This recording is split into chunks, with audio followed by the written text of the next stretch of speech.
Avant de commencer, n'oubliez pas de vous abonner et d'activer la cloche de notification car cela va vous permettre de ne plus manquer à nos prochaines vidéos. Salut chers internautes, j'espère que vous allez bien. Oui, moi ça va, par la grâce de Dieu. Alors, je suis venu vous faire écouter une vidéo, la vidéo d'un président de club nommé Henri N'Dialakwan. Voilà. Alors, son intervention, enfin, cette courte vidéo m'a interpellé et j'ai dit, je vais devoir parler par rapport à ça. Écoutez. Je vais conseiller au président de l'Africa Foot de dissocier avec ces personnes qui sont en train de ruiner son image et ce qu'il est venu faire pour le football camerounais. Sinon, il va tomber avec eux.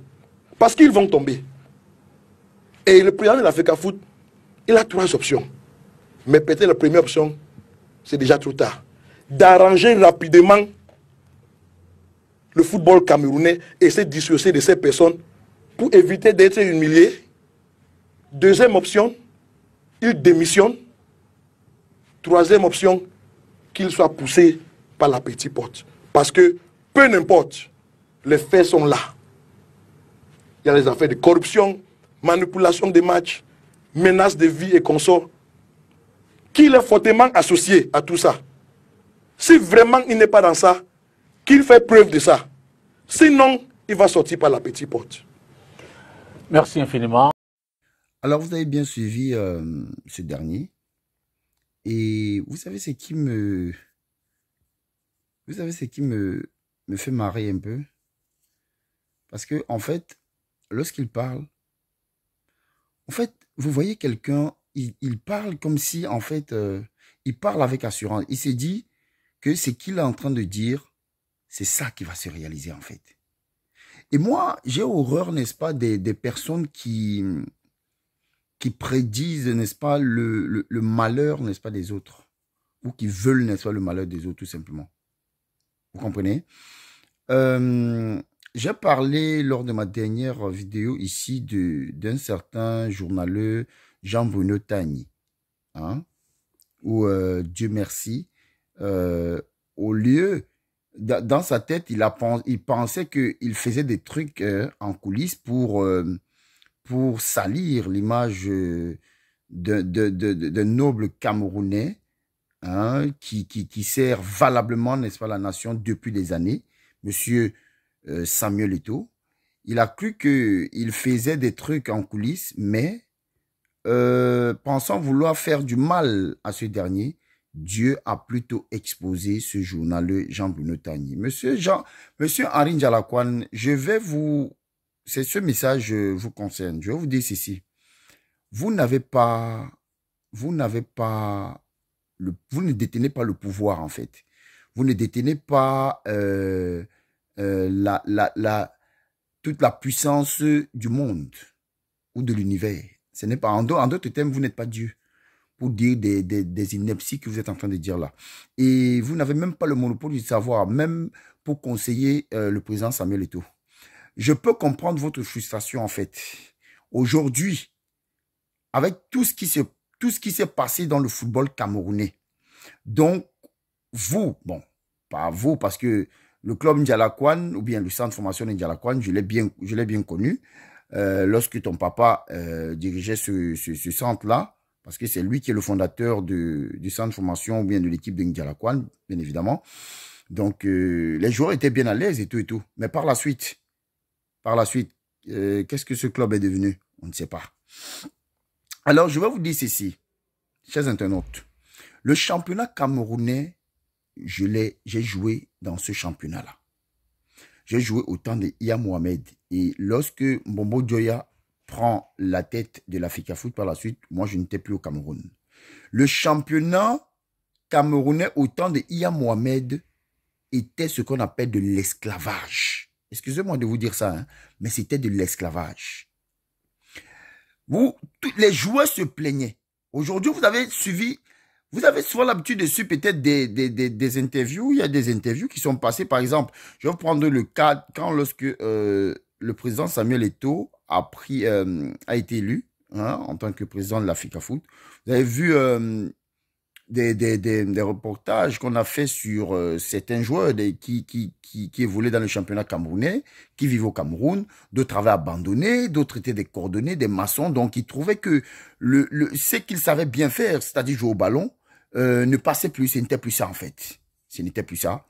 Et l'espoir est revenu dans leur vie, sachant que, voilà, celui qui a côtoyé, qui a titillé, n'est-ce pas, les grands championnats et qui a côtoyé, n'est-ce pas, les grands présidents de clubs mondiaux, c'est lui qui va devoir réinstaurer toute chose au Cameroun. Et c'est ça l'objectif de Samuel Eto'o. La première des choses, quand Samuel Eto'o est arrivé à la tête, n'est-ce pas, de la fédération, il a trouvé d'abord des faux dossiers, des dossiers noirs, et des dossiers compliqués de son prédécesseur. Il l'a trouvé. Donc, il fallait tout recommencer à zéro. Et quand on fait le bilan de Samuel Eto'o en 6 mois, bien en combien de mois et tout, vous comprenez que ce gars, c'est un bosseur. Il est né pour bosser. Les histoires qu'on raconte, corruption et tout ça, tout, mais qu'on nous montre un seul arbitre. Je dis bien, qu'un seul arbitre qui prenne son téléphone et qui dise que j'ai été corrompu par le président de la FECAFOOT pour que tel club puisse monter. Pourquoi aujourd'hui ces présidents de clubs-là se plaignent et les footballeurs, les acteurs même du ballon rond, là, les footballeurs, ne se plaignent plus? C'est ça qui est un peu étonnant. Moi, c'est ça qui m'étonne en fait. Je vois un certain Djalakwan où on a fermé. Parce qu'aujourd'hui, vous devez comprendre que Eto'o a fermé le robinet. Tout ce qui était comme Tchoko, tout ce qui était comme corruption au Cameroun. Aujourd'hui, il vient parler, il dit, il met tout sur le dos du président Eto'o. Mais c'était vous les corrompus, monsieur Harin Djalakwan. Vous avez rendu des footballeurs esclaves. Vous avez rendu des footballeurs des moins que rien à un moment donné. Maintenant que celui qui a connu, qui a connu ce métier et qui a même joué au foot au haut niveau, est venu à la tête, n'est-ce pas, de cette fédération camerounaise pour changer des choses, donner de la valeur. Parce que le premier objectif de Samuel Eto'o, c'est donner de la valeur aux footballeurs. D'abord aux acteurs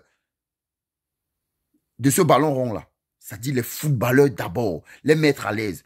On vous demande de justifier, comment on dit ça, les salaires et toutes les dépenses que vous faites pour chaque déplacement. Vous dites que non, il en fait trop et tout et tout. J'ai vu un président où c'est de Bamboutos ou bien de quoi là, bien de pan, un truc comme le jeune là, un bavard pour venir parler de n'importe quoi. Je vous mets au défi, montrer, c'est-à-dire allez même monter un arbitre, qu'il prenne sa caméra et qu'il vienne dire la vérité ou bien dire quelque chose comme quoi j'ai été corrompu par le président pour que Dynamo monte ou peut-être, je ne sais pas, où Bamboutos ou tel club gagne et tout. Montrez-nous seulement un seul arbitre. Pourquoi vous voulez... C'est-à-dire, en fait, je comprends une chose.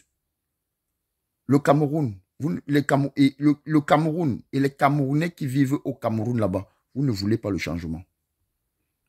Non. Vrai, vous ne voulez pas le changement. Lorsque quelqu'un vient appliquer le changement, vous ne voulez pas. Vous voulez demeurer dans des bêtises pour dire que non, oh, ça vient, n'est-ce pas, de tel endroit, ce sont telles personnes, Mais voilà Samuel Eto'o qui veut ramener un changement total. Pas qu'il veut ramener, il a déjà ramené même, il a fermé le robinet, il a vissé beaucoup de choses. Aujourd'hui, ce sont ces personnes-là, c'est là où on voit donc le vrai visage de tous ces présidents de clubs qui rendaient des footballeurs moins que rien là. Voilà ça aujourd'hui. Ils sont en train de sortir de part et d'autre. Comme on dit, comme je regarde sur Facebook, on dit les hiboux sont en train de sortir leurs gros yeux pour parler. Ils sont en train de sortir leur bec là pour faire, n'est-ce pas, des inepties. N'est-ce pas, vous avez envoyé des audios. Vous avez cru que non, vous allez salir l'image, n'est-ce pas, du petit. Vous mentez. C'est-à-dire, s'il y a des choses que le Pichichi a su passer, ce sont des bêtises comme ça, là, en fait.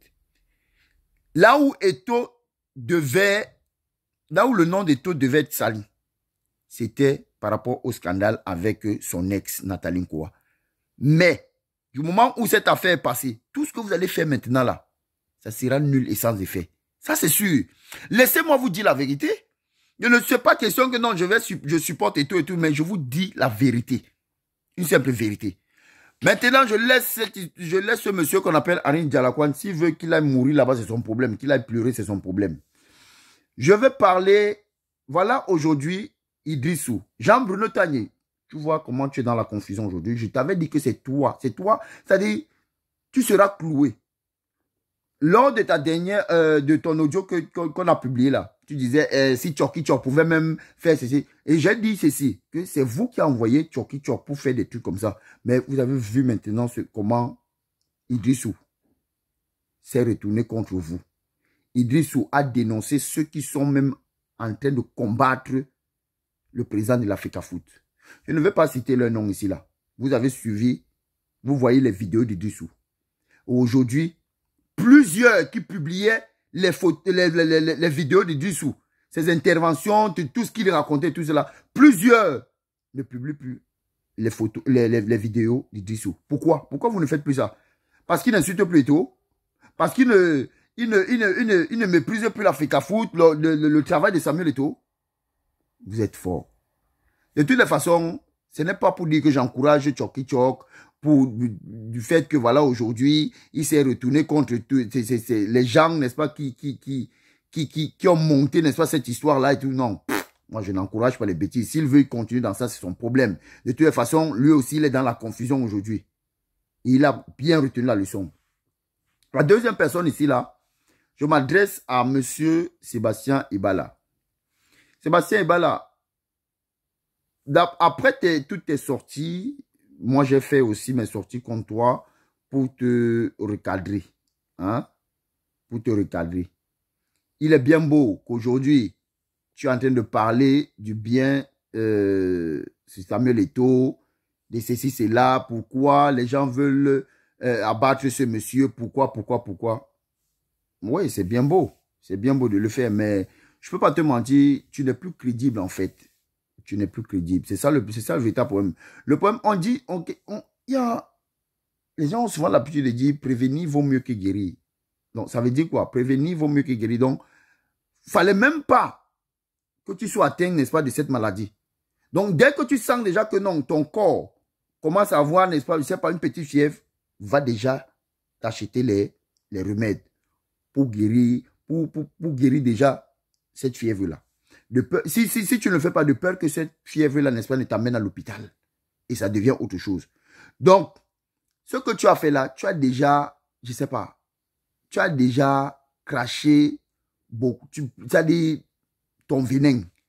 Et aujourd'hui, s'il y a ce changement que tu es en train de faire, bon, on ne sait pas pourquoi. Mais moi, je ne vais pas prendre l'avis des autres comme quoi tu as pris de l'argent. Tu as dit non, ça ne m'intéresse pas. On dit seuls les idiots ne changent pas. Peut-être tu as réellement changé et tout. Mais je continue toujours à te dire que ton langage, il est trop brut et tu es encore très, très arrogant en fait. Tu es encore très, très arrogant et méprisant aussi. Parce que pour être méprisant, il faut d'abord que tu te regardes. Tu vois un peu? Il faut que tu te regardes. Si toi-même déjà tu as un niveau qu'on peut te respecter. Tu vois, du moment où tu n'es pas à ce niveau-là, donc il ne faut pas employer, n'est-ce pas, un langage méprisant envers les autres. C'est ça le véritable problème. Donc, ce n'est pas parce que tu parles bien de Samuel Eto'o aujourd'hui, du bien de Samuel Eto'o aujourd'hui, qu'on va oublier ce que tu as dit autrefois, qu'il est un PD, qu'il est ceci, cela et tout. Donc, voilà. Ton dossier, il est casé maintenant. Voilà, c'est bon. Donc, monsieur Henri Dialakwan, si vous voulez aller pleurnicher, allez pleurnicher chez vous, mais sachez que la récréation est terminée. Le peuple est unanime pour son président de la Fédération camerounaise de football. Nous voulons le changement et ce changement-là, les footballeurs camerounais sont en train de jouir, n'est-ce pas, de leur métier et ils ne se plaignent plus. Ils ne se plaignent plus. Mais chose curieuse qu'aujourd'hui, c'est vous les présidents maintenant. C'est vous qui êtes là maintenant en train de pleurnicher. Si tu veux pleurnicher, mon frère, va pleurer chez toi. Ciao.